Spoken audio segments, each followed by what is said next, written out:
Good evening, I'm Jeff Glor. We are going to begin tonight with the disappearance of Saudi journalist and U.S. resident Jamal Khashoggi. 2 weeks after he disappeared, the mystery deepens. The Saudis insisted today they know nothing about what happened to him. They said so in a phone call with President Trump and in person with Secretary of State Pompeo. Late today, in an interview with the Associated Press, the president said, quote, "Here we go again with you're guilty until proven innocent." Major Garrett is at the White House. Secretary of State Mike Pompeo called his conversation with Saudi leader Crown Prince Mohammed bin Salman about the apparent murder of U.S. resident and Saudi journalist Jamal Khashoggi direct and candid.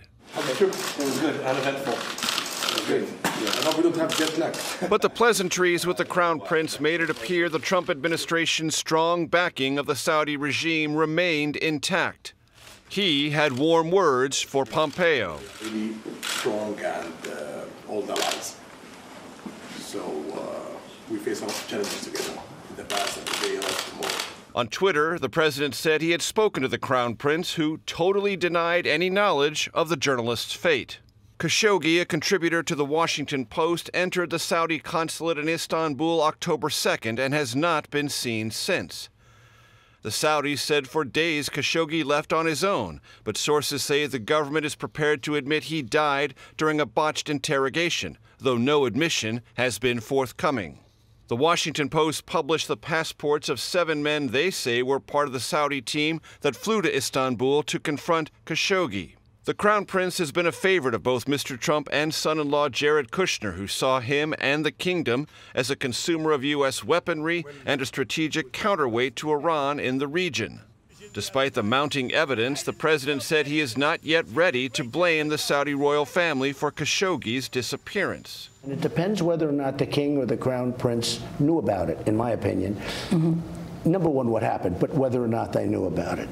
If they knew about it, that would be bad. The Trump administration is facing increasing pressure from Congress to respond aggressively.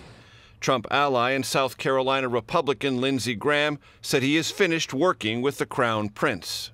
This guy is a wrecking ball. He had this guy murdered in a consulate in Turkey, and to expect me to ignore it, I feel used and abused.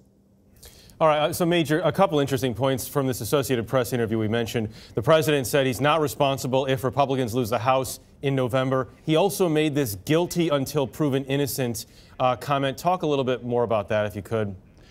Well, that is the same language the president used to talk about the allegations of sexual misconduct and abuse leveled against once Supreme Court nominee, now Associate Justice Brett Kavanaugh. And it runs in the face of what we just heard from Senator Lindsey Graham of South Carolina, a fierce Kavanaugh defender, but who now says this Khashoggi case is a deal breaker and ought to trigger harsh sanctions against the Saudi kingdom. Jeff? Major Garrett, thanks very much.